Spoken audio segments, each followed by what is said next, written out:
Well, good evening, everyone. Tomorrow we mark the 80th anniversary of VJ Day. So a short reading from Psalm 46, which we often read at memorial services. God is our refuge and strength, an ever-present help in trouble. Therefore we will not fear, though the earth give way and the mountains fall into the heart of the sea, though its waters roar and foam and the mountains quake with their surging. There is a river whose streams make glad the city of God, the holy place where the Most High dwells. God is within her, she will not fall. God will help her at break of day. Nations are in uproar, kingdoms fall. He lifts his voice, the earth melts. The Lord Almighty is with us. The God of Jacob is our fortress. It's just a reminder that whatever our circumstances, whatever troubles or fears we have, we can find refuge and peace in God. So 2 short prayers. Let's pray. Lord God, we praise you for being our help and fortress in troubled times. We thank you for the peace that you have blessed our country with these past 80 years. We pray this day for all those who are troubled in mind, body or soul, to find help and refuge in you. We pray for ourselves that we might let you be our strength when we feel weak or troubled. And we pray now for our time together this evening, and ask you to give us wisdom, clarity of thought, and unity in purpose. We pray for your blessing on this meeting and all who are part of it. And we ask this in Jesus' name. Amen. And the prayer for this week in the Church of England calendar. Almighty Lord and everlasting God, we ask you to direct, sanctify, and govern both our hearts and bodies in the ways of your laws and the works of your commandments, that through your most mighty protection, both here and ever, we may be preserved in body and soul, through our Lord and Saviour Jesus Christ, who is alive and reigns with you in the unity of the Holy Spirit, one God, now and forever. Amen. Amen. Please do be seated. Thanks, Bill. Thanks.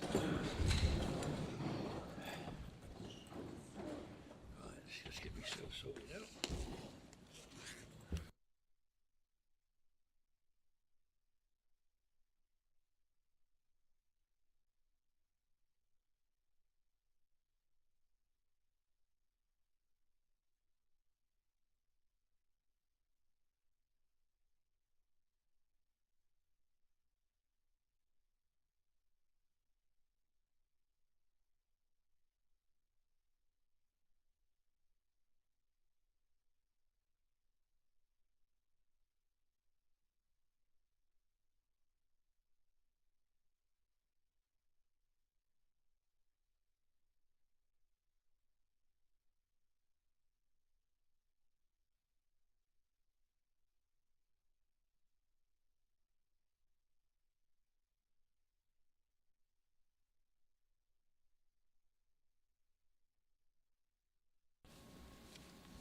Right, is that better? Yeah. Item 1 on the agenda, apologies for absence, please.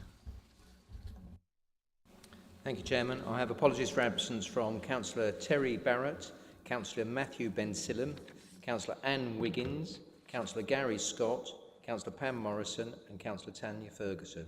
I'd just like to wish Councillor Gary Scott all the best with his recovery. Thank you.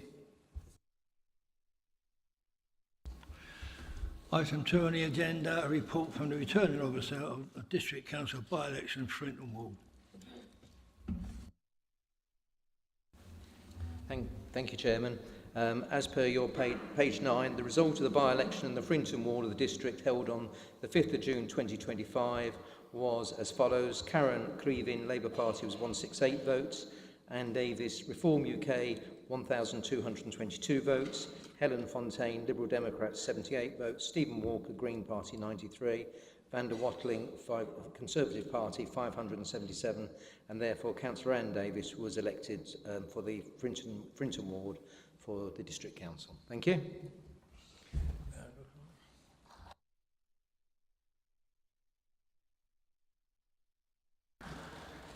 Congratulate Anne on her rejoining the council, and maybe hope you you know, you enjoy yourself as much as you did last time. I think a round of applause. Thank you as a thank you.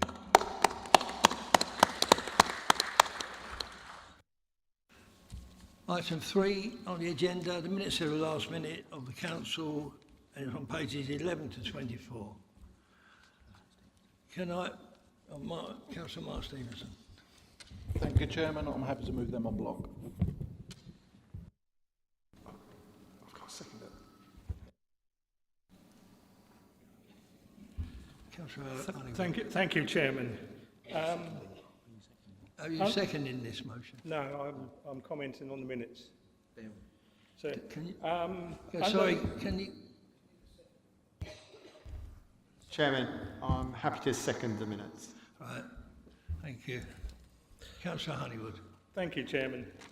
Under the minutes, in the item reference to Cabinet, from Cabinet A4 adoption of the crime and disorder strategy covered on pages 19 and 20, it lists that Councillor Stevenson, Harris, Honeywood, myself and Councillor Henderson spoke. During that debate, Councillor Harris asked a number of questions and I asked one particular question. And in response, the leader was kind enough to say he would provide us with a written response and share it with the rest of the council. I'd like to raise a couple of points. Firstly, unfortunately, I don't appear to have received that response, and I don't know if other members have.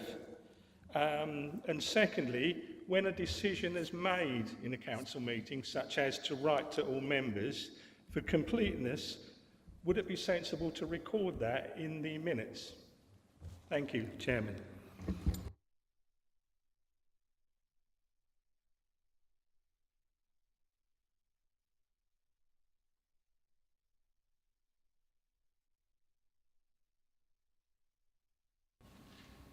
Councillor Stevenson. Apologies, Councillor Honeywood. If that has been overlooked, I will look into that and get that resolved for you.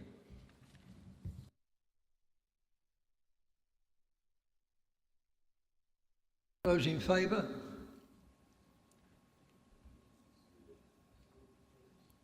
Any against?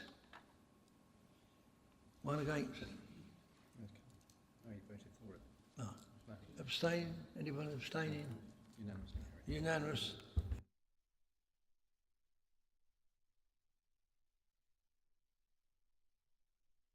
Item 4 on the agenda, councillors are invited to declare any disclosable pecuniary interest, other registrable interest or non-registrable interest in the nature of it in relation to any item on the agenda. Are there any? Councillor Chapman. Councillor Chapman. Thank you. I'm not certain whether I do need to declare, but on item 13, my daughter is an end-of-life community carer. Thank you.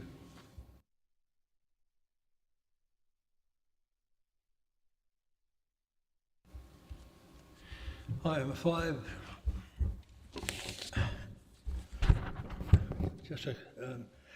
Right. First, I would like to thank all of you being here this evening. It's unusual to have a full council meeting in August, so I do appreciate your attendance, the commitment during what is often a busy holiday period. Since our last meeting, I have the privilege of attending a variety of events, receptions and openings on behalf of this council. A full list has been provided for you. I would ask if you to look over it at your leisure.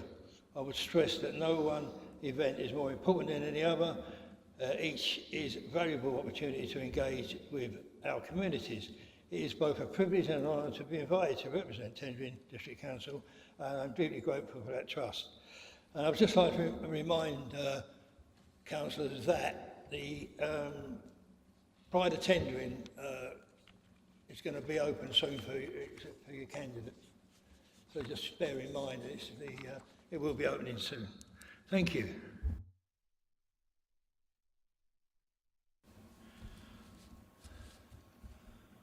Item 6, the council is asked by the Chief Executive. Thank you, Chairman. I have none. Right, 7, Item 7, statements by the Leader of the Council.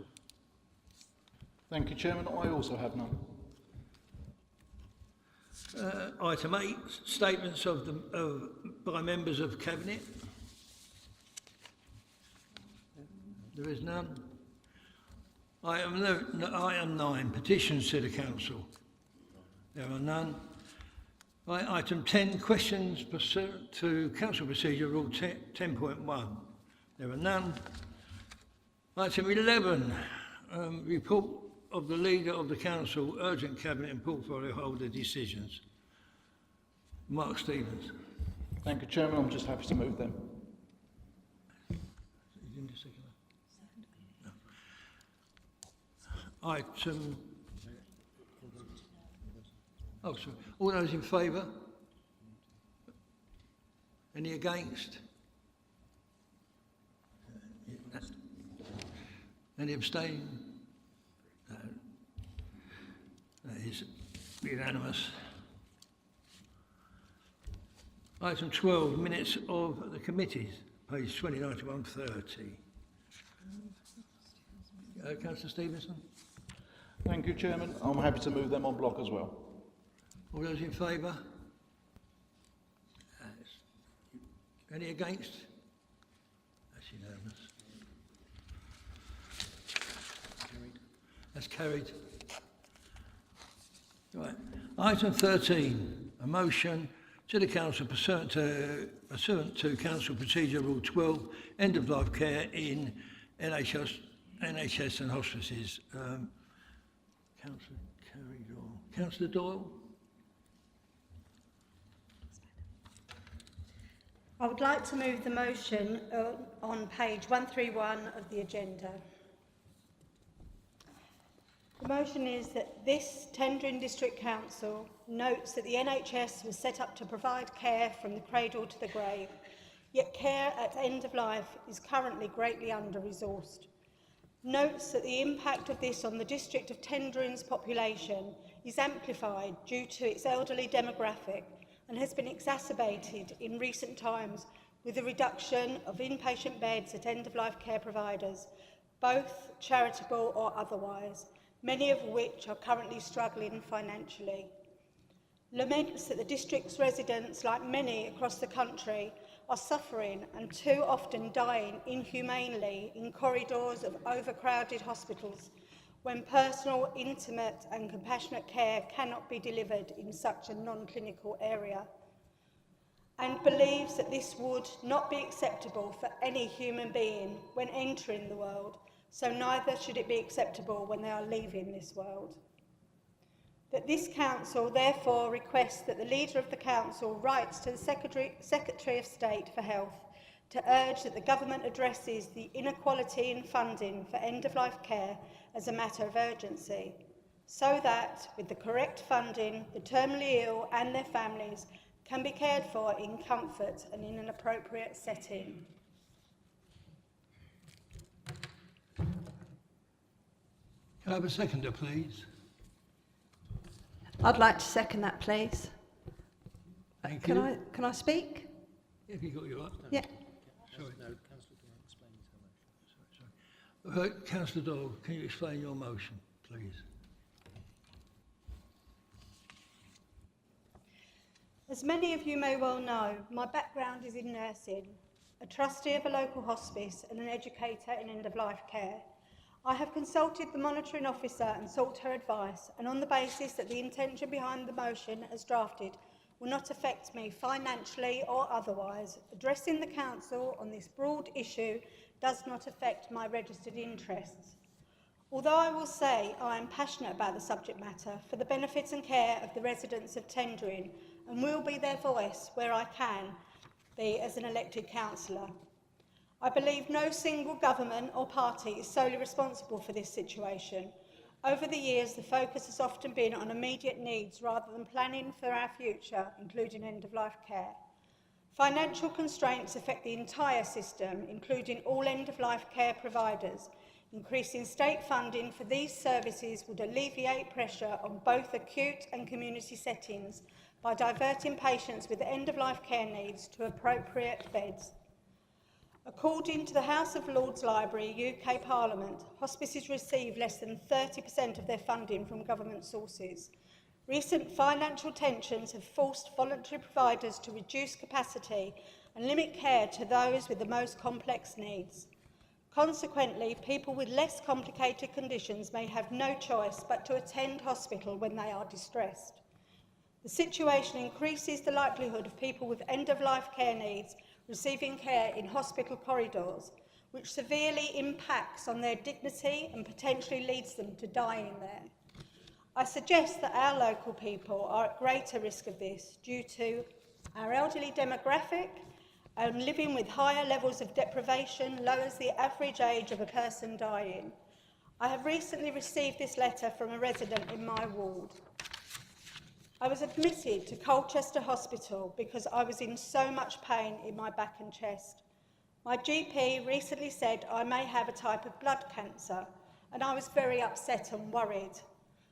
I was relieved when they said they were admitting me, as I thought at least I'll find out what was wrong.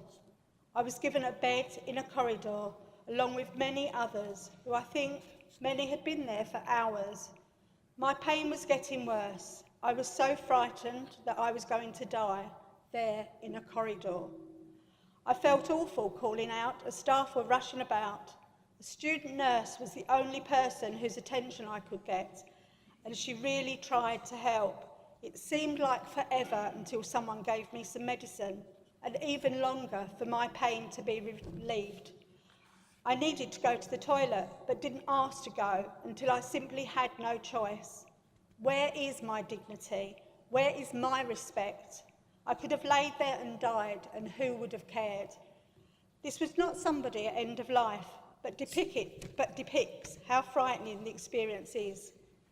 Imagine how you would feel if this was you or someone you loved dying in that situation. We recognise the pressures on the NHS and the current lack of hospital capacity. Sustainable funding for end-of-life care providers must be a priority to support those at risk of dying on hospital corridors.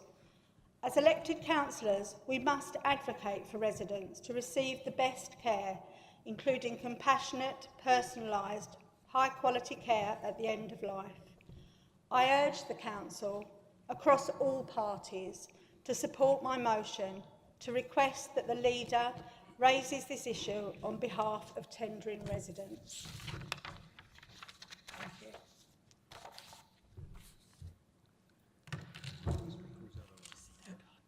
you. Second, do you want to speak, or do you want to reserve your right? No, I'd like to speak, if that's okay. Okay, thank you. I would like to second this motion, as I also agree with Councillor Doyle's comments. At some point in our lives, whether it's a relative, loved one, ourselves, we will be faced with this situation. We should be able to have dignity and have the ability to comfort the ones we love when they are at their most vulnerable and are dying. I would urge you to support this motion. Thank you. Councillor Honeywood. Thank you, Chairman. I would like to make an amendment to the motion, if at all possible, please. Okay, the words are, I would like to not change the motion, but to add a line to the motion at number 2. So number 2 would become number 3 would become number 4. And the line is, recognises the damaging effect the rising employer national insurance contributions has had on private providers.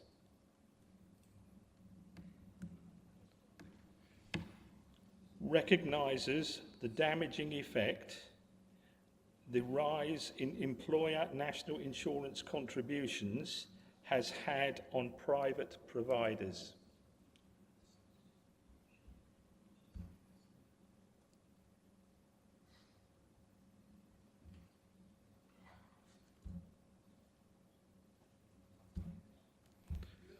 Have I a seconder? Is there a seconder for that motion, that amendment? Yes, Mr. Chairman, I'm willing to second that.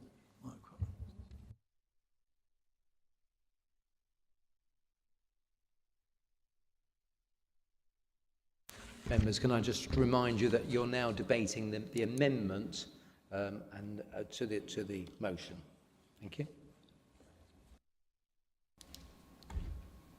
Councillor Bray.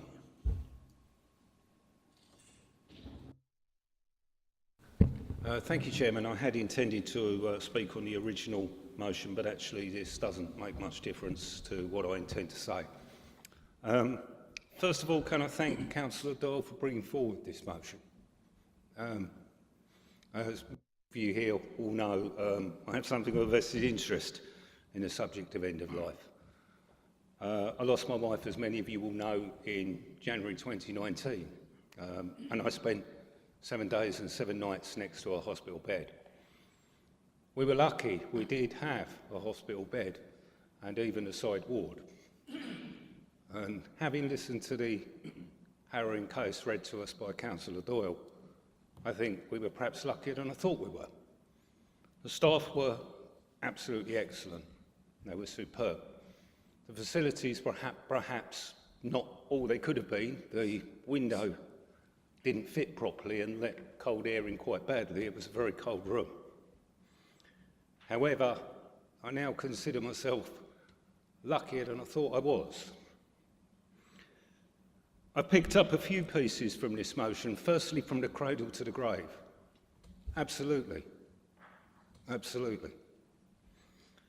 And most importantly at the end, or most importantly to me, is that we all think of the person who is ending their life, but actually the people around them are just as important. It's a moment in time when you find suddenly that somebody you've loved and cared for many years is about to leave the world. There are conversations that you have that you've never, ever had before. You need the space to do that. You need the personal space to do that. And I was lucky enough to have it. Everybody else should be too. I absolutely support this motion, 100%.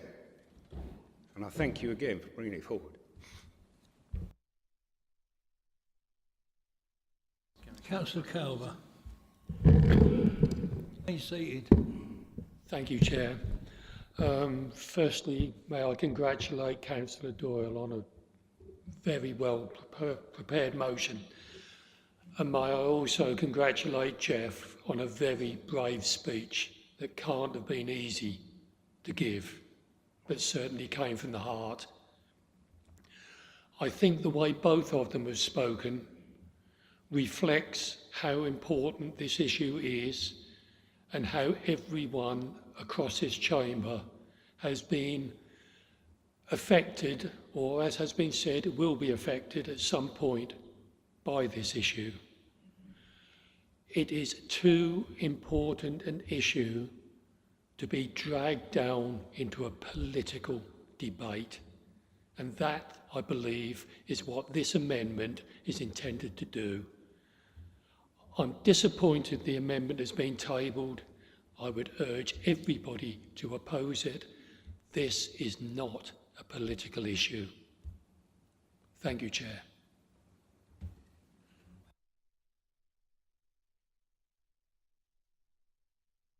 Councillor Henderson. Thank you, Chair, and I associate with those remarks that Councillor Gary Cole just made. It really is a pity that we couldn't have united behind the original motion on such an important issue. Firstly, Chair, I'm making my speech. I think we should take this opportunity to pay a massive tribute to the community nursing teams who provide this service day in, day out. Also, not forgetting the vital service the hospices provide to patients and families when dealing what can only be a very sad and traumatic time. It is of course about NHS receiving the right amount of funds, but it's also about having the right amount of support at a time when it's needed most. From what I understand, one of the main barriers on providing support to patients and their loved ones can be GPs not visiting deteriorating patients and not prescribing the end-of-life medications in a timely manner, which can lead to increased pressure on the urgent community response service, for example, the dedicated community nursing team. And on hospitals, Chair, I think we can all agree with the comments within the motion which states, in recent times with a reduction in beds at end of life, care providers, charity or otherwise, funding has been an issue over the past few years. It should never be the case that too many patients die an undignified death due to the lack of appropriate beds for end of life. Although I am informed that most patients in our area do choose to be at home. That now brings me to the case of dedicated beds in the local community hospitals. Take our local Friar Hospital. From what I believe and what I've been told, it used to be used as a place for those who made a choice not to spend their last days at home or in an acute hospital, and would rather have support provided in their local hospital where family could attend easily without restrictions. I've been informed that the local Friar Hospital now takes overflow patients from Colchester Hospital, so therefore end-of-life beds are reduced and now very rarely available. As I've already mentioned, it's not all about funding, it's also about receiving the right support at the right time and in the right place for patients and their families for their choice.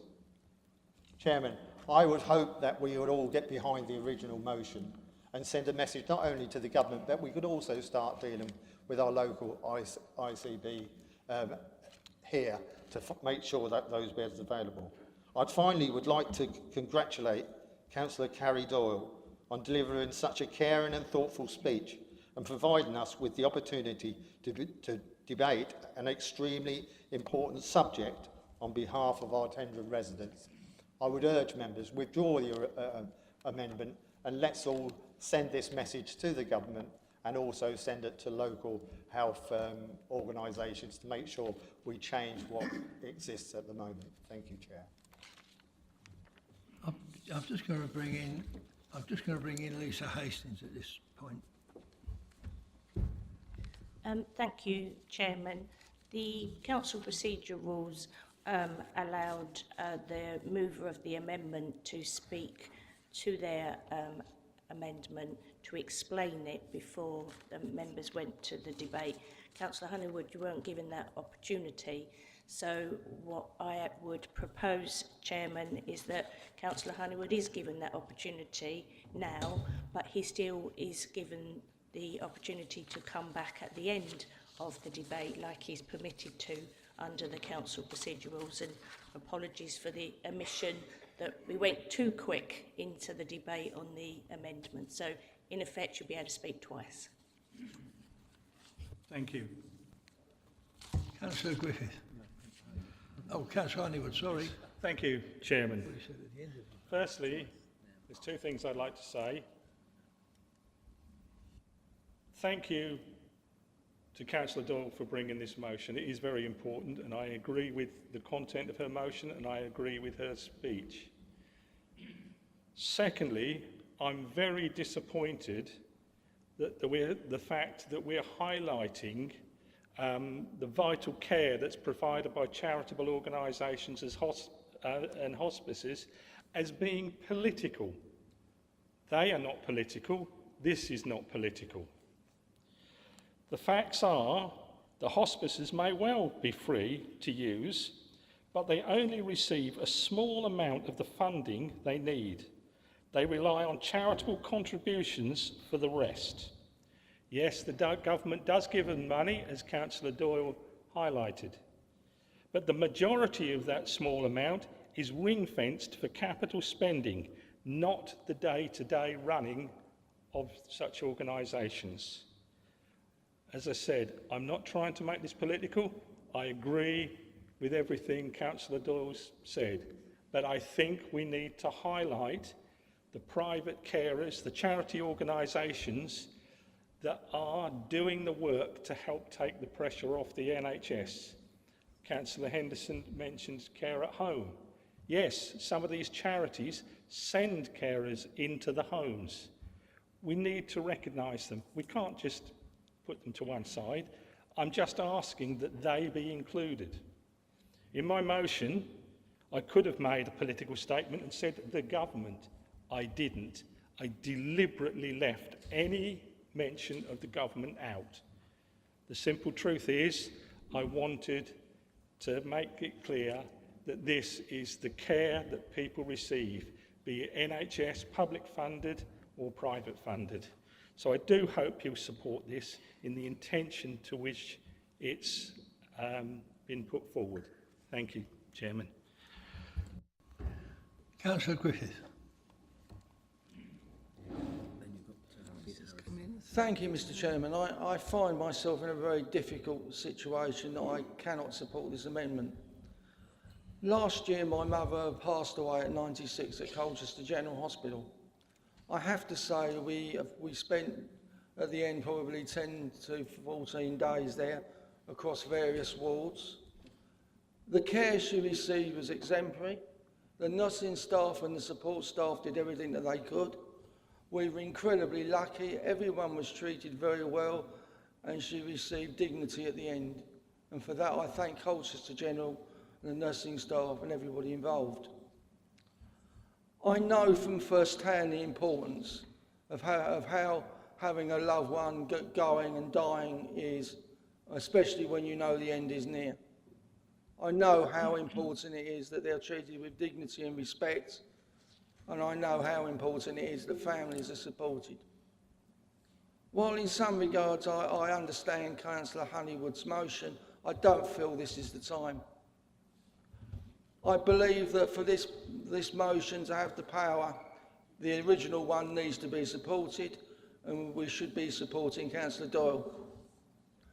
I believe that for those of us that have people at the end, whether they be friends, close family or residents, that our older ones deserve nothing less, and that anything that we can do to support people in their hour of need, families at the end, and our wonderful National Health staff should be done, and this motion, or Councillor Doyle's original motion, should be supported. This is very difficult for me. I didn't initially intend to speak on this, but I do feel that the rights and dignity of our older ones and anybody facing end-of-life care should be supported. Thank you, Mr. Chairman. Councillor Harris. Thank you, Chairman. Firstly, I'd like to pay tribute to Councillor Doyle for the work that she and the service that she has given as a nurse. And I'd also like to pay tribute to everyone involved in nursing and the care sector. You know, this topic, end of life, etc., you know, will no doubt affect all of us at some stages of our lives. I myself went through this a few years ago with my father, who went through the palliative care situation and through the provision of the service that they provide. My mother at the moment is in care, 86, and I see and I hear the end of life treatment that many of the elderly pensioners have in those care homes. And my view is that sector is in desperate trouble, and I think that's for various reasons. I don't intend to discuss or debate those this evening. I will support the motion, and I do understand Councillor Honeywood's comments on this with national insurance increases, because I see it every single week when I go into the care home, and I see and I hear the pressures that they are under as well. As a business owner myself, national insurance has had a severe impact on my business, and pretty much every business that I know has also been impacted, and we've had to cut jobs as a result. But if you're in the care industry, you can't cut jobs. You can't cut jobs at all. You can't cut a couple of nurses out. They're already struggling. So it adds extra pressure onto these organisations. And Councillor Honeywood is absolutely correct in what he's saying. There is an issue there with the national insurance increase. Whether that will, by adding that into this motion, whether that's going to have any effect on the government, I doubt it very, very much. But I do understand. I support your motion completely, Councillor Doyle. I also understand the points that have been made by Councillor Honeywood. There is also a campaign urging for the first £100 million in annual fines levied by the FCA that should be allocated to the hospice sector. And that is something that I would very seriously consider supporting. But money alone will not deal with the problem that we have in this sector and the NHS. I do think that there's wholesale reform that's needed, but that's not for something to debate this evening. I will be supporting your motion, Councillor Doyle. Thank you. Let's go back to Lisa Hastings.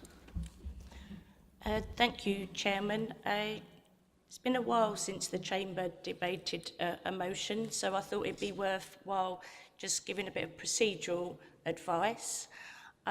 Councillor Doyle and Newton, although you moved and seconded the original motion, because we are now debating the amendment, you do have the opportunity to speak on the amendment, should you wish to do so.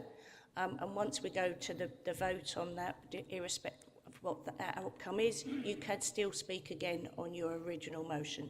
So I just wanted to make sure that you had the advice that you can, both of you can speak on the amendment, should you wish to do so.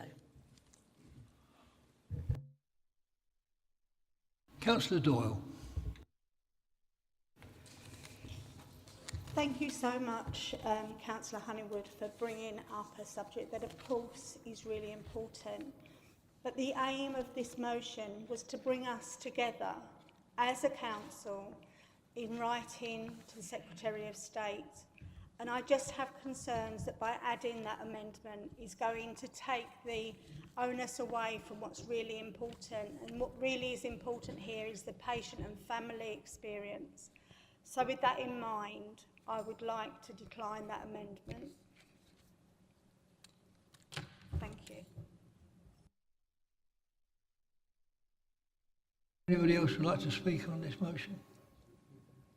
Back to Paul. Back to Paul. Sorry, Councillor Honeywood.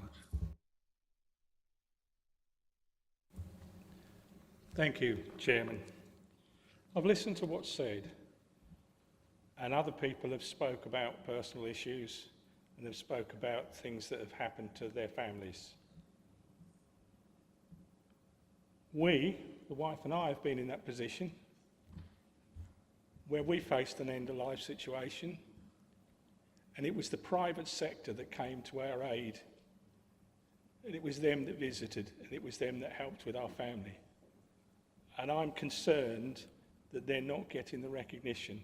And if people don't speak up and say that charitable organisations who do receive money from the government, I'm not denying that, I'm told it's around a third, I think Councillor Doyle said the same, but the rest has got to be raised through charity. And to say that those nurses that work there are now subject to that additional contribution, employer's contribution, is not helping. When I was in hospital a short while ago, and I made no secret of the fact, I had an opportunity to speak to nurses.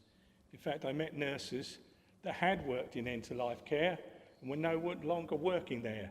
And the reason was their jobs were no longer available. So they'd moved back to the NHS. I get the feeling that the concern for the private sector isn't in this room, which I find very disappointing. I thought it was something where I could improve what we're sending forward to say this is the big picture, because where we've got an elderly population, we've also got the charitable organisations and hospices that support those in the time of need. And we need to support them. We need to say, yes, TDC recognises you, and we did give you a mention in our motion and the letter that this council sent. Thank you for listening to what I've got to say. I will, of course, be supporting Councillor Doyle's motion, but I will also, in the first instance, support my own motion for the very reason that I want recognition for those organisations that help when it's needed. Thank you, Chairman. Call on to the Chief Exec. Okay, going to the vote, so just to be clear, we are voting on the amendment. Councillor Doyle read out her motion. The amendment is an additional between 1 and 2, a new 2, recognises the damaging effect the rise in employers' NI has on private providers. All the rest of the motion remains as it is. Thank you.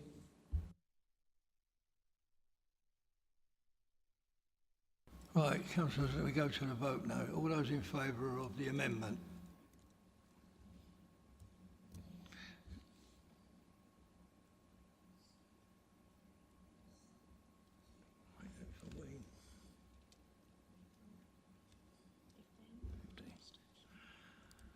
Thank you. Of those against?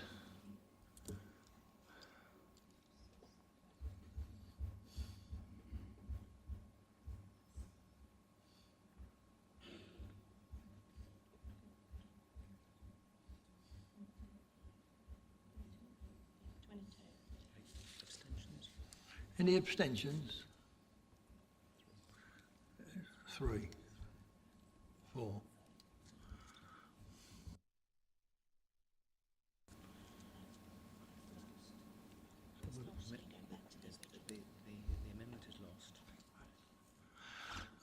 The amendment is lost, so we go back to the original motion. Right, all those in favour, sorry, I apologise. Is there anyone wishing to speak on it at all? Councillor Stevenson. Councillor Stevenson. Thank you, Chairman. I probably could have done this in the amendment, but it felt right to do it here. So when Councillor Doyle first brought this to me, we discussed just writing, the two of us, me as leader, Carrie as that, but we felt that the council needed to be part of this because we all had ownership of our residents and we all wanted it would have that gravitas from a council's point of view and it would all benefit from being part of that letter. And that's still my intention. I must admit, I thought this would be unanimous, and when I heard the amendment, I was like, how can you improve on this? I guess you couldn't. I've heard some great personal stories tonight. There's a lot that's not said tonight. And I'm just going to sit there and say to them that this is one of those things that should be apolitical. We should all be in support of it. I think we are. And it would be really nice to have this as a unanimous thing. I'm going to write the letter. But thank you very much.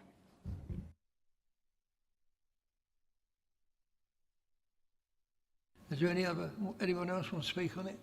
Go back to Carrie. Right, we go back to Councillor Doyle.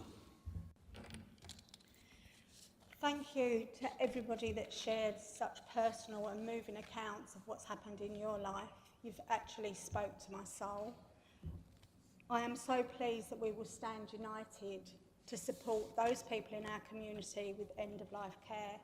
And whilst it's not in our gift to change how governments behave and how governments treat this, the fact that we are trying to improve things and trying to influence really makes a big impression. So thank you to everybody that shared.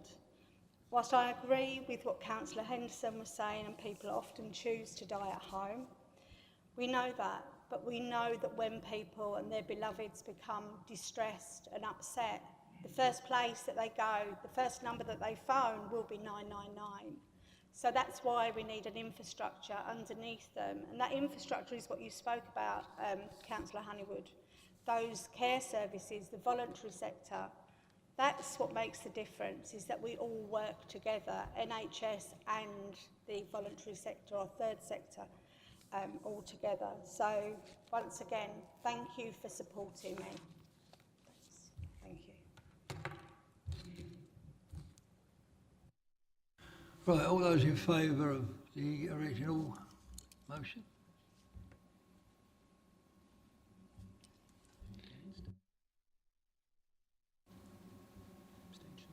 Any abstentions? That's unanimously carried.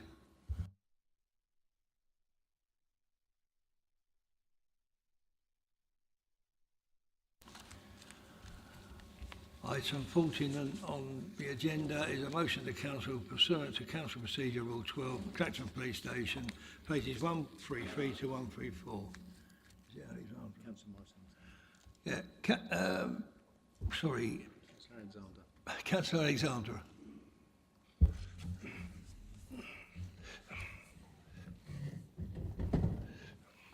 Chairman, I wish to move the following motion: that the leader of the council be requested to write to the Police, Fire and Crime Commissioner to highlight the closure of the front counter at Clacton Police Station means that there is now no front officers' counters at any police station across the whole of Tendring.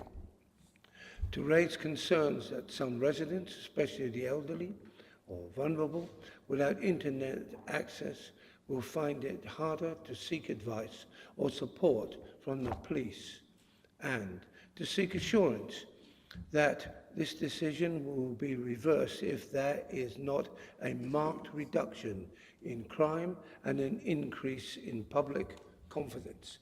Thank you.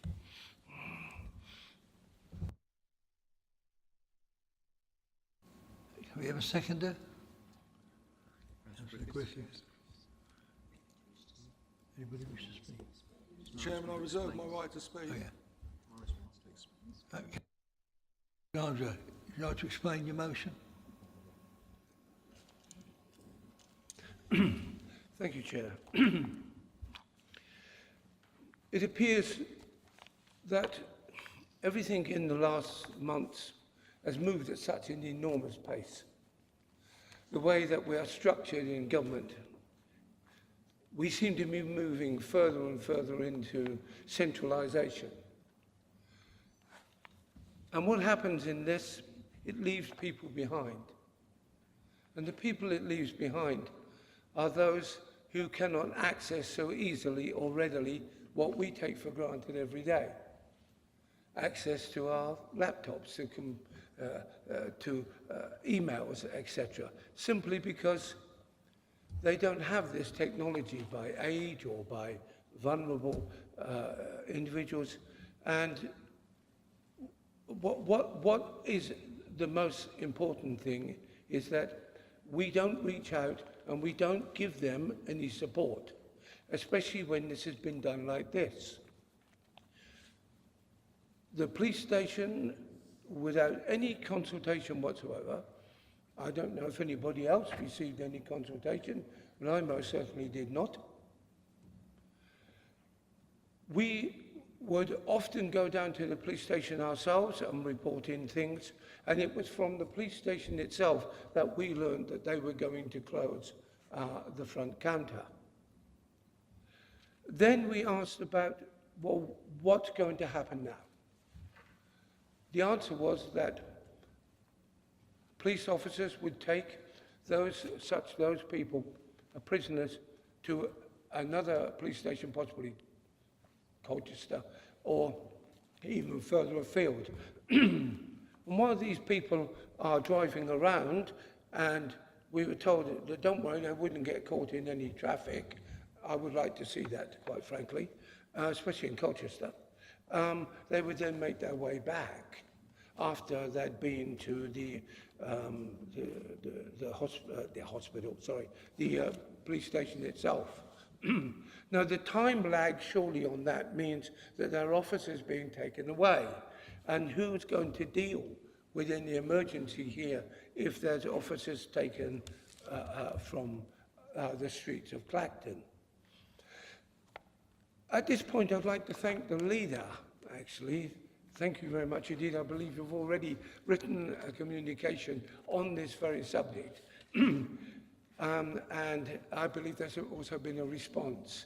I must admit, I haven't got that, and I'd be grateful if I could see a copy of that, if I may, please.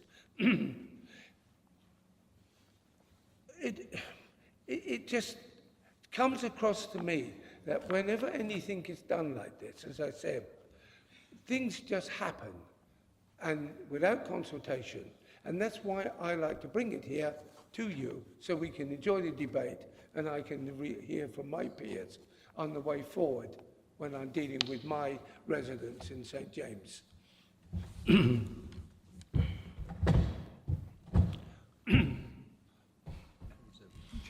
Councillor Griffith, would you like to speak, or do you want to reserve your right? Reserve right, Mr Chairman. Anybody else? Councillor Baker. Thank you, Chairman. I wasn't going to speak, but I suppose really with my background I should. I'm sure the PFCC has said that police stations don't solve crime, cops do. I hate the phrase cops, police officers. I'm going to support the motion. I know the leader has written to the PFCC. I can't remember what the reply said because we get so much. It was probably a while ago and it's gone out of my head. My main worry was, Chairman, that it appears there was no consultation at all with members of the public. Not only members of the public, but their elected representatives, i.e. us. It would have been nice to know the reasons. Now, we've been given a reason, and I thought it was a really poor one. I can remember, it was a while ago now, but our front office at Bethnal Green was manic for 24 hours a day, 7 days a week, because that's where people came to, because that was where they felt safe, where they could talk to someone. It's all right saying, oh, you can contact the police on the phone. Some people don't want to do that. You can contact them by the internet. But that's fine if you know how to use the internet. We have an elderly population. I can say that, I'm one of them. In Holland-on-Sea, part of my ward is in Holland-on-Sea, we have the highest proportion of over 65s, possibly in Europe. Speak to them, they don't even have an iPhone, so how are they going to report anything? They want to go to the police station if they can get there. So I fully support the motion, and I hope that we get some sort of comprehensive reply explaining in detail the reasons as to why Clacton front office was shut. Thank you, Chair. Councillor Bray. Thank you, Chairman, and thank you to Councillor Alexander for bringing this motion forward. I find this quite disturbing, actually. The idea that there would be nobody on the front desk at a police station, I think, should be disturbing to everybody. I understand that the world's moving on and we're moving into a world that's dominated by the internet, but we seem to be moving to a position where nobody's going to leave home and everything is done on an app. I'm sort of hoping I don't survive long enough to be part of that world. Simply put, visible policing is important, it's vitally important, and visible policing starts at the police station. Thank you, Chairman. Councillor Harris. Thank you very much, Chairman. I'd also like to thank Councillor Alexander for bringing this motion before Council. And I too have great concerns about this, and I will be supporting the motion. The businesses I talk to in Clacton, I speak to them quite a lot, seem to have a real problem with the fear of crime and are not very complimentary in the way that crime is reported or dealt with at times. The concern is that there will be a population increase in the Clacton area. We have already numerous houses, I'm not sure the exact amount, but it could be up to 5,000 houses that are going to be built locally, and that increase in population will obviously mean that there's more infrastructure and more demand on all the resources, including the local police force. No consultation. And obviously this is about money. Now, if you look at the PFCC on some of the issues that they actually spend their money on, and if you ask the members of the public, would they like a front desk at Clacton, or would they like them to spend £614,000 per year on DEI officers, 10 roles involving 20 police officers and a chief inspector on a reported £90,000 a year looking after DEI issues. So I know where my vote would go. I'd vote to keep the front desk. So it is a real problem. What is quite interesting, I believe there's an announcement as well that they're going to keep the front desk open during Airshow week because there's more people about and there's more crime, etc. I just find the whole thing ridiculous. There's no consultation. They waste their money on items that shouldn't be spent on, in my view, and I think the general public wouldn't want it spent on that. Concerns amongst businesses, members of the public, and I have real concerns to this, and there's no wonder that there's a view that Britain is lawless. Thank you. Councillor Stevenson. Thank you, Chairman. Yes, want to correct, excuse me, want to correct a small typo, I guess. I didn't actually write to the PFCC. I asked the Chief Executive to write to the PFCC. He wrote in the 5th of June, the PFCC replied on the 7th of July, and Councillor Alexander, I hate to say it, but you didn't read the Chief Exec's update like the rest of us do on a daily basis, because it was attached on the 8th of July, so naughty you. I full-heartedly support your motion today. I will write if that helps the debate get along. And I think whilst you talk about the front desk being open in August, that was a direct result of our letter to the PFCC, which came from our Chief Exec. Thank you very much.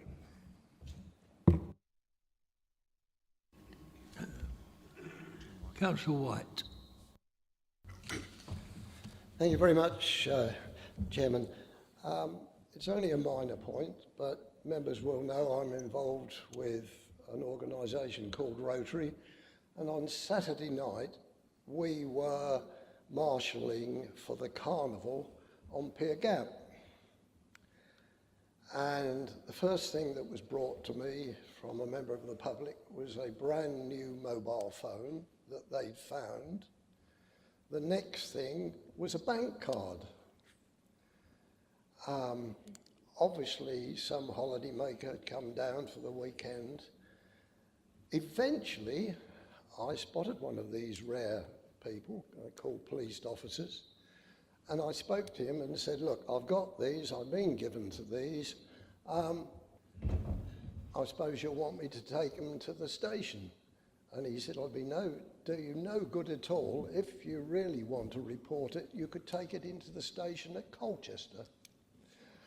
As luck would have it, eventually somebody realised they'd lost their mobile phone, so we were able to sort that one out. However, we'd still got a youngster, as it happened, we believe, a cash card, a bank card. And again, I was very lucky. There was a little argument going on, and a very helpful police sergeant came along who admitted that, yeah, the station was closed, but when she returned after duty, she'd enter it into the station record. But a packed town, all these people, and it's going to get even worse with the air show, and we haven't got a front desk for the police. It's absolutely terrible. So I'm well supporting Councillor Alexander's motion. Thank you, Chair. Councillor Griffith. Thank you, Mr. Chairman. First of all, I'd like to thank Councillor Alexander, who's my colleague in St James Ward. This issue is quite important to us because a number of our people are well advanced in the retirement years and like that personal contact. For many of our older ones, they don't do internet too well, can't see to use the phone, and like that reassurance of being able to go to the police station to talk to a real person rather than either a computer or a phone. I'd like to thank at this point the leader of the council for getting the chief executive to write to the PFCC. I think it's vital that we as a council seem to be supporting our local community and supporting our local community in things like keeping open vital services such as the police station. I think for a town the size of Clacton, it's important for the local population to feel that they can go along to the police station and someone's going to be there. I think far too often now we see a whole range of local services ranging from banks and building societies pulling out of the town, and people feel somewhat isolated when they realise that everything's going online and there are no real people to talk to. I do think from a council's point of view, while we're still here, that it's vital that we're seen to be supporting law and order, and a fully functioning police station is one of those things. So I thank the executive and our leader for writing, and I hope everybody will support this motion, as I think it's vital for Clacton and its people. Thank you. Councillor Davis. Thank you, Chairman. Yes, I also support the motion and everything that has been said, but I wonder, and I may be wrong here, but is it possible to tighten up point 3 by adding in a timeline? Because just to say, if there's not a marked reduction in crime and an increase, the decision will be reversed. Surely that's rather open-ended. Would it be possible to add in, say, 6 months or a year, so the police know that we are on the case, and if the decision does not prove to be in the benefit of the community, then it can be reversed after, or looked at again after 6 months or a year? Thank you.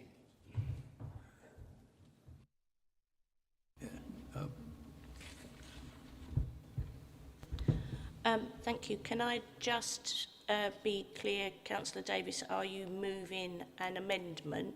If you are, you require a seconder. If once you've got a seconder, if the original mover of the motion and seconder, Councillor Alexander and Councillor Griffiths, accept it, then it becomes part of the substantive. If they don't accept it, then we'll have a vote on the amendment. So you need a seconder first, and then Councillor Alexander and Griffiths can respond accordingly. Have we got a seconder? I believe I have a seconder. Yeah, Councillor Bray. Thank you.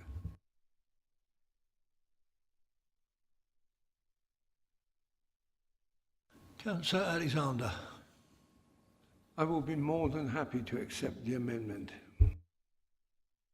Have we got a seconder for that? No, does a seconder accept? Does the seconder accept? Thank you, Mr. Chairman. Yes, I think that addition adds teeth to the motion, and I'm more than happy to support it. Comes a substantial motive. So now you can go to the vote. We're going to go to the vote now. All those in favour? Sorry. Councillor. Sorry, Chairman. Could I have what was the amendment? So was it 6 months or a year? Sorry, Chairman. Number 3 would then read, seek an insurance that this decision will be reversed within 6 months if there is not a marked reduction in crime and an increase in public confidence. Correct, Councillor Davis? Okay. Councillor Stevenson.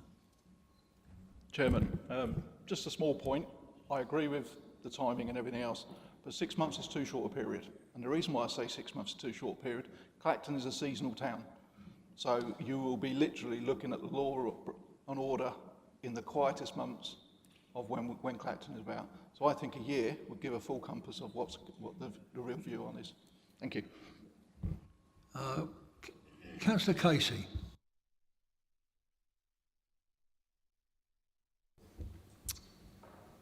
Yes, I will be supporting Councillor Alexander's motion.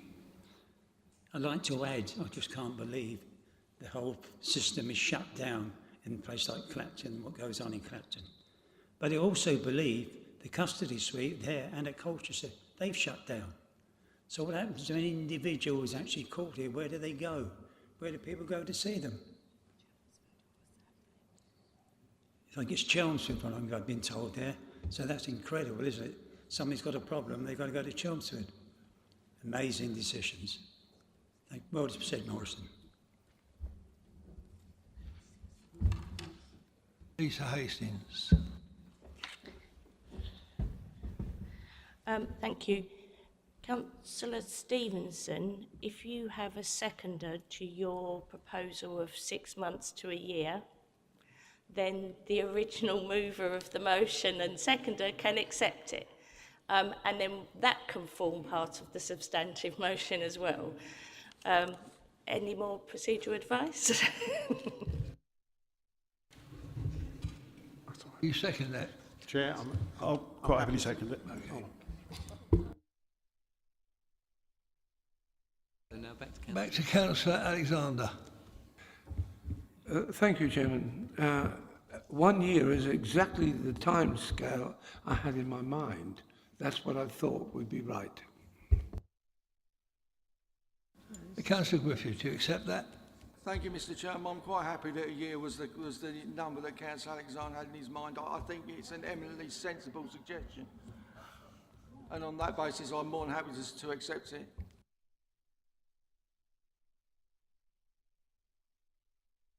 So that becomes now the substantive motion. Oh, Councillor Harris. Thank you. So I'm not going to say 13 months. Just a small point, but if we're looking at 12 months, we're going to look at a 12-month period. How soon after that 12-month period are we going to get them to look at that 12-month period and actually make the changes?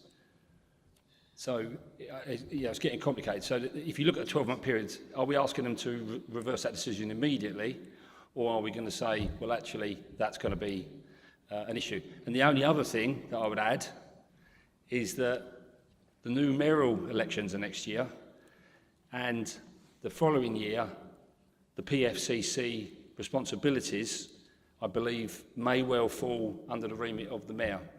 So there's going to be a few changes in terms of that, and how realistic would that be?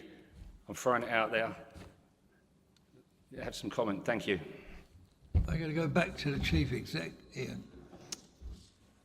Just to say that what we will do is, because we cannot determine when the PFCC takes action, but we will include it in the letter which is going to go to the PFCC, both the request and also the timescale, and pick it up that way, and saying as a matter of urgency, after that time, could you look at it? Can I just pick up one thing on that one is, and I don't want to preempt the next item, but actually the PFCC will exist until 2027, although you've got the mayor election in 2026. But we'll talk about that in a minute.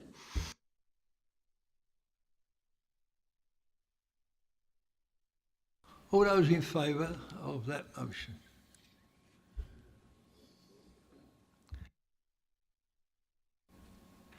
Any abstain? Anyone abstaining? Let's carry. Right.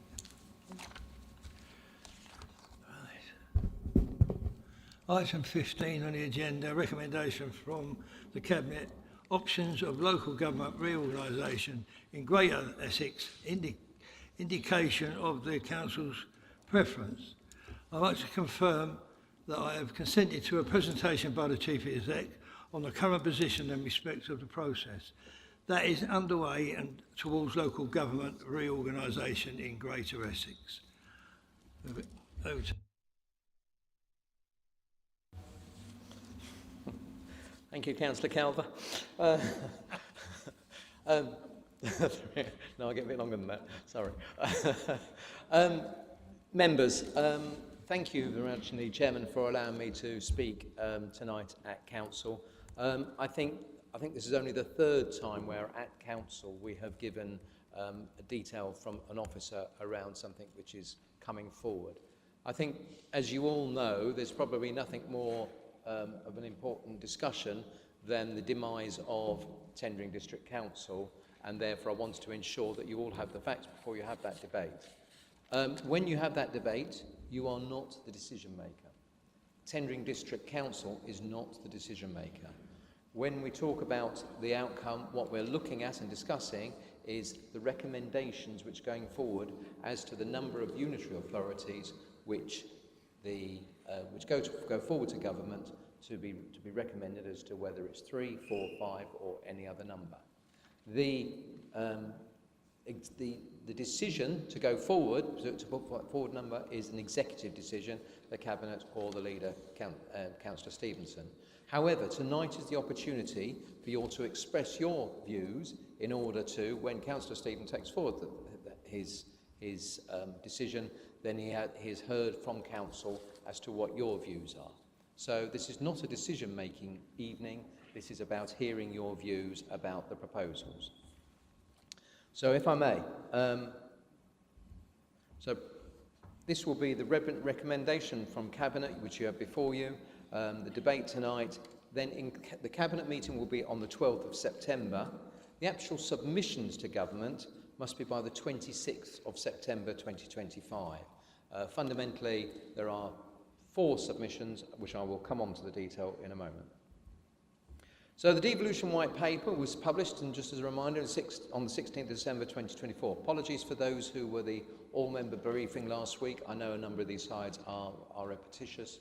However, some were not there, and I think it is really important that you're all on the same page as to making that decision.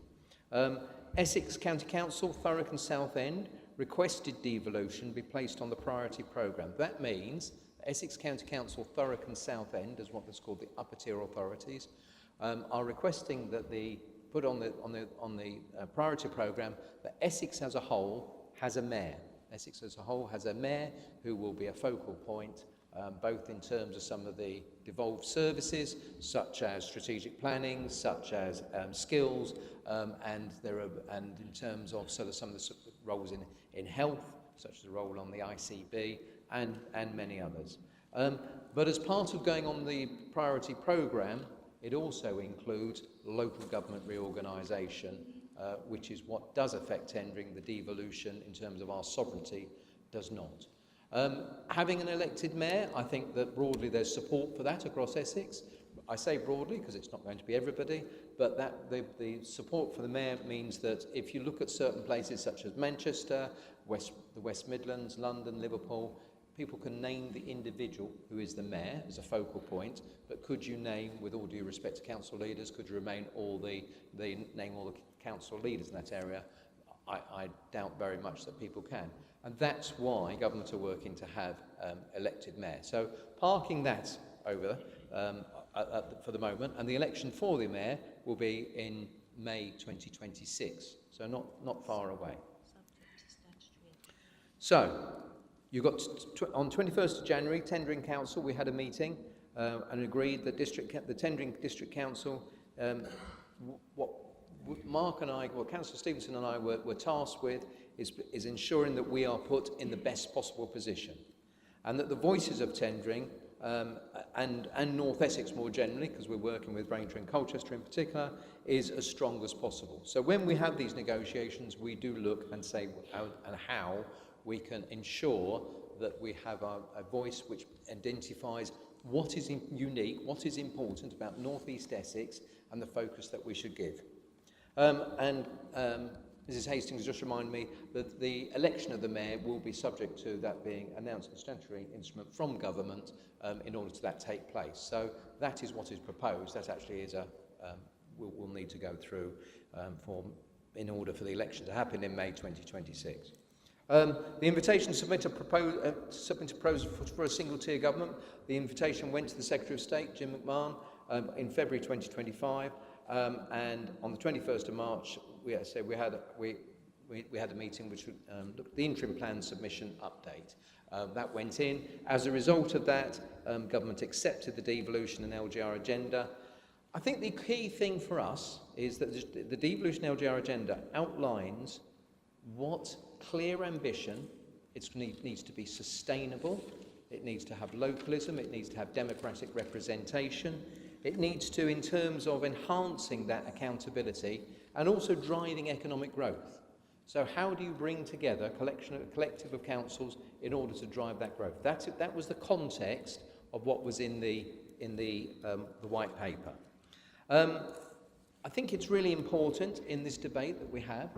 This is about the future of public services. This is going to be, the last time this happened was in 1974. So it is a pivotal moment of how that we look at the future. This was over 50 years ago, I think there's probably only one politician who was in this room who was a member at the time, and will probably pick that up later. He's sitting there ready to go. I think that in terms of how important, therefore, your discussions, how important, therefore, our discussions in formulation of the new unitary authority, of how that's looked, of is it sustainable, the sustainability, and of the roles it's going to play. And economic growth, corridors, identifiable communities is going to play a key part, is really important. And that is whatever configuration, which we'll come on to in a moment, whatever configuration is proposed, they still needs to meet that criteria from government. I think that in doing that, we need to get it right for the future of Essex. This is not about today and what we want for the next year, 2 years, 3 years. This is thinking forward long after, frankly, most of us won't be here and will be the future of our children and grandchildren, and how public services support them. As I've mentioned, there's an executive function, so it is your opportunity to express your views. It is not a decision-making. So these are the submissions criteria which are set out in the guidance. I'm not going to kind of read in detail to it, you'll be pleased to know, but it is about sensible geography. So it's no good us sort of saying, hey, tell you what, we'll link up with Epping and with Southend and us. That's not a sensible geography. It doesn't work. It doesn't make it the cohesiveness. A lot of work has already gone in with us with Braintree and Colchester. That is an economic corridor. There are other options, which I'll talk about in a moment, linking with those as well. But we've already been working as a shadow board and working and looking at things like what would the economic corridor look like? What would, in terms of the staff and the changes for staff and the TUPE which would take place? What will, in terms of all of our IT systems, our procurement, our contracts? There is a vast amount of work to do in this, and we in North East Essex have probably advanced than others to having a shadow board to start thinking about post-September 2025. 26th of September 2025. Once the submissions are in, we need to get on with planning for that change. So in order to a part of the submissions, you've also got their efficiency and resilience, about making sure that the council is effective, efficient, will create efficiencies and will be resilient, both financially and also in terms of its resources. Public services.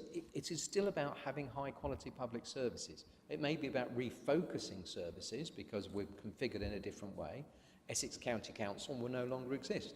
If you have three districts coming together, or 4 districts coming together, or 5 districts coming together, whatever the number of districts coming together, in addition to that, you've also got Essex County Council, who, with the cessation of Essex County Council, they will also form part of that.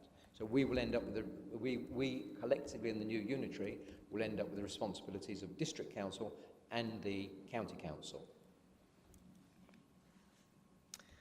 There's also about the supporting devolution. I've touched on the mayor, so I won't go into that further, and also about community empowerment and about empowering the community. So the fact that tendering and other district councils no longer exist, how do we ensure that those communities are still empowered to have a voice locally? There's no longer, wherever the town hall is, it will be farther afield from some people than their town hall is now. So how do you ensure that empowerment is there? So that's some of the criteria, which I call the exam question, which in terms of the submissions which are being written, are about answering the exam question.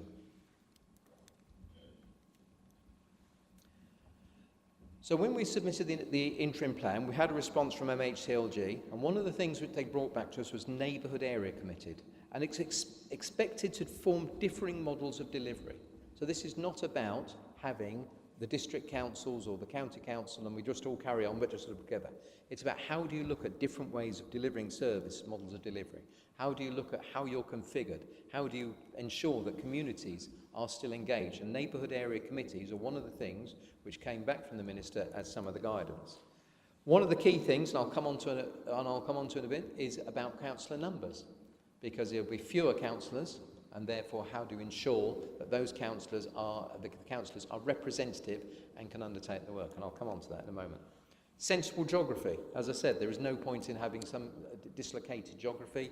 It's got to be how can cohesively a community be an identifiable area. There's been 2 streams of work which has commenced. So fundamentally, Essex County Council has led on a proposal which is for 3 unitaries across Essex.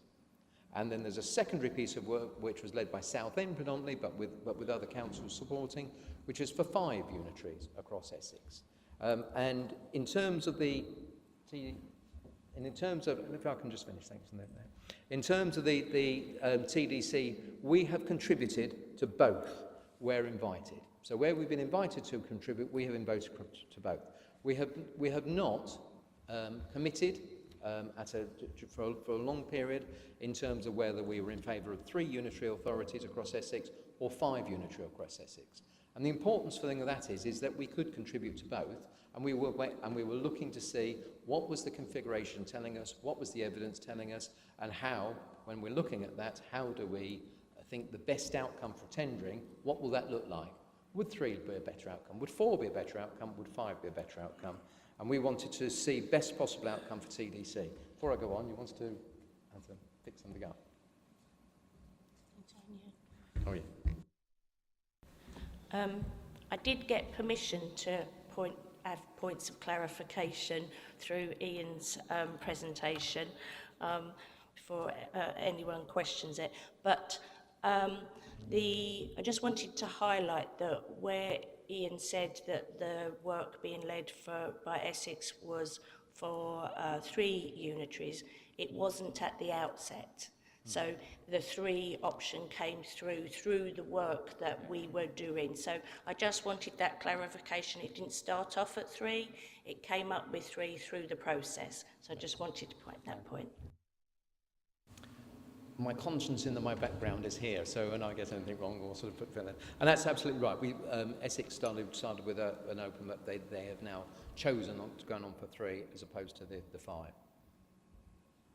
So in developing the proposals, there's been cross-party working on 5 and 3 cases to ensure the robust evidence and outcome. And there is even a data sharing website for the councils where they can put evidence on there, and that is accessed by both.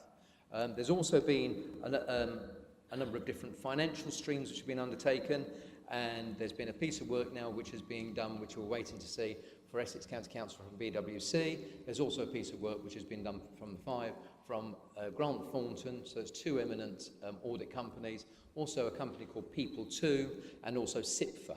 CIPFA is the recognised body for our accountants, and CIPFA did a specific piece of work around debt and assets. Some councils have not opted for one case, and as I said, that's us included. Whichever case is chosen, when it's chosen, post-September the 26th, at 1 minute past midnight, we all need to work together. Whatever somebody said they wanted 3, they wanted 5, they wanted 4, or anything else, we need to work together to make it work. And actually, another more important partner for us in doing this will be Essex County Council. We won't be disaggregating or aggregating services with Thurrock and Southend or in upper tier authorities, because the provider for adult social care and children's services, highways, and a myriad other things in tendering is Essex County Council. So when we look at that configuration of coming together, whatever the configuration, whether it's Braintree, Colchester and tendering and Uttlesford or Malden or anything else, but it will also be Essex County Council, and that's really important that we have a good relationship with our partners in order to make sure we get the best possible outcome for our residents. Future dependent on how the new units are managed. And actually that's a really important point, because we can ensure its sustainability, but the first day a new unitary comes into being, we can say they're all sustainable, they're all going to be great. The first day they come into being, one unitary can make some really bad decisions, one unitary can make some really good decisions. So you can only predict what the outcome is, but you can't say until they come through. So you are dependent on good members making good decisions, and like us, with good financial management, and also the ethos of the council, the culture of the council. That is going to be so important, that you've got a good culture in the council, and that culture is about the sorts of relationships which you all have, to your credit, and also in terms of the way in which things like the briefings, things like making sure members are well briefed about the myriad of services. Some of them will be new to members because they're either county councillors who go into the unitary or district councillors who go into the unitary, and they will have the services which they've not experienced before.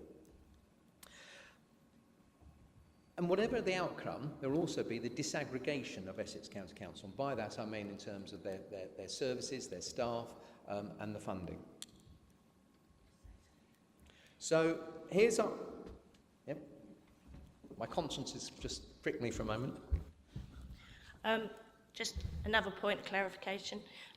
When Ian said that county councillors and district councillors will go into the new unitary, that is obviously dependent upon the outcome of elections. I just wanted to make that point. Don't anybody think that they're automatically going to move over. So I just wanted to make that.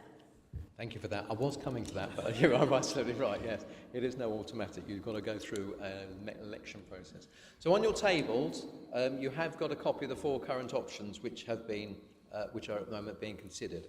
So if you look at that, it's 3.4. The reason it's called 3.4 is that there were a number of different options put forward. And the 4th option for 3 unitaries, so that's 3 unitaries, and the 4th option, which has been chosen by Essex County Council, as you can see there, has us with Braintree, Colchester, and Uttlesford. The 5.2, which is the lead of Southend Council, is Braintree, Colchester, and Tendring, and not Uttlesford or Malden. There was also a 3. Why I say all Malden? Because there was also a 3.2, and that proposed Malden as well. But the 3 camp, if you like, has gone for 3.4, which is the one which includes Uttlesford. Quite late in the day, Thurrock have come forward with an alternative, which puts us with Colchester and Malden. I'm going to just make a comment. I struggle with that a bit because that is a issue probably focused for Thurrock on its issue around its debt, and therefore it's with Thurrock itself is with those councils which have the higher income. But the issue around for us would that be sustainable? And then the last one is from Rochford Council, which basically takes them away from being with Southend, but does actually leave us with Braintree, Colchester, and Tendring as an option. So 4 different options, which at the moment seem to be going forward, and subject to any changes or some late runners coming in from the outside. These are the submissions will go in to government based on September the 26th, based on the 3.4, 5.2, if that is the final Thurrock one, which we haven't seen, and that is the final Rochford one, which we haven't yet seen. But if those are the 4, they will go forward. I'll come back to in a moment the process which happens there. But first of all, I just want to talk mainly about the 2 cases which we have been involved with and have been long running. So the principles of the 5 unitary authority case. So in terms of the submission, now the submission which we haven't seen from the 5 yet, the final submission. However, there was a report which went to the scrutiny committee at Essex County Council, and so it's picking up some of the issues from there. The 5 case, which is here, is the one which is been done by Southend. We also don't have the final case for that. So what I'll say is that the principles of the 5 and the 3 case are those ones which have been on and we've been involved with. So for the 5 case, the case is that it aligns to natural geographies, Braintree, Colchester and Tendring, the socio-economic areas of the corridor, communities, infrastructure corridors, so that whether that be work to home, or whether that be the corridors of economic growth, and the sense of local identity and place. 5 unitary proposals reflects and builds on the structure of existing partnerships. As you know, for us, whether it ends up with a 3 or a 5, we have a range of strong partnerships with Colchester and Braintree, Joint Decision Making Committee, TCB, which includes Essex County Council, North Essex Economic Board, and some strong partnerships with health and delivery. We know we've got certainly the strongest working going with the Alliance, which is in the country. Council and members should be local, accountable, accessible and responsive as possible as one of the criteria, and the claim is that the 5 case will give you greater. Reorganisation should respect the county's hugely diverse geography and different communities. I think that one of the key things about it is the government principles also of empowerment and engagement, and then building upon existing foundations. So our local plan is a good example of that. So for the 3 case, this was from Essex County Council. Sorry, I put that the wrong way around because this is from their scrutiny. The 3 case, each scenario has been assessed against the 6 local government reorganisation set out by the government. The conclusion that we have reached, this is in the Essex County Council report to scrutiny, is that a 3 unitary model strikes the right balance in Essex between local identity and financial sustainability. 3 new unitary authorities aligned with our economic geographies and built around Essex's principal cities. So they're built around the principal cities of Colchester, Chelmsford and Southend. If you look at if you look at your maps on there, you'll see there's 3 bands across there for 3, and each one has one of the cities in it. So you've got at the top Colchester, the centre Chelmsford, and then obviously in the south it's Southend. And that's about strengthening the city base and with the surrounding region by creating conditions, as it calls for, economic dynamism and growth. In terms of the 3 case, it argues that this model secures financial resilience, and obviously that's an important discussion that has been had, protects the delivery of critical services, and creates the capacity to deliver strategic economic and housing growth. And we know from that the government has put strong housing growth figures in there, and actually having a wider strategic around housing growth. Strengthens the links between individuals, communities and government, and delivers the capacity for longer term transformation. So they are basically the 2 sort of the different